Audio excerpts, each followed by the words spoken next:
درود بر شما. خیلی از دوستان هستند تماس میگیرند که میگن در عمق مثلا 20 متری ما به استخوان و سفال و نه که دونه استخوان یا یه دونه سفال، به یه حجم مثلا استخوان زیاد و به یه حجم سفال زیاد، آجرچین زیاد یا چیدمان دستی زیادی رسیدن. توی مثلا دارم میگم عمق 20 متر.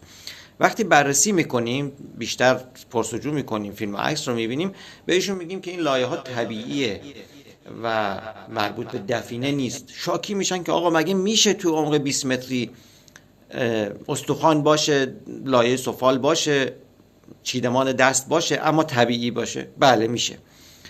با همین فیلمی که میخوام نشونتون بدم رو ببینید، برمیگردیم در موردش صحبت میکنم. فیلم رو ببینید.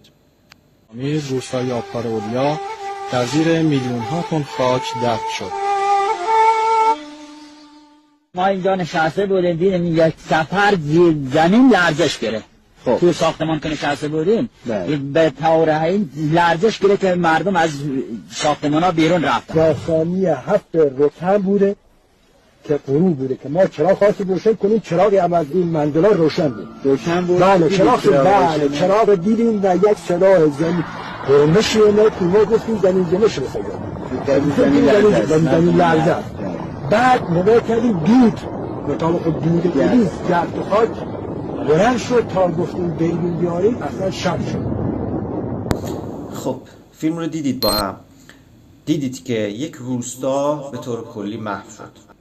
رانش زمین باعث شده که این روستا زیر مترها خاک دفن بشه که اگر اونجا رو بخوای حفاری بکنی، شاید مثلا در عمق 20 متری برسی به یه جنازه، در عمق 20 متری برسی به کوزه‌ای که مربوط به یه خونه‌ای بوده، 20 متری برسی به تنور، در عمق 20 متری برسی به دیوار یک خونه یا دیوار یک اتاق. و از این اتفاقات در طول تاریخ زیاد افتاده. در طول 2000 سال 3000 سال که ما داریم در موردش کاوش میکنیم زیاد افتاده دوستان عزیز.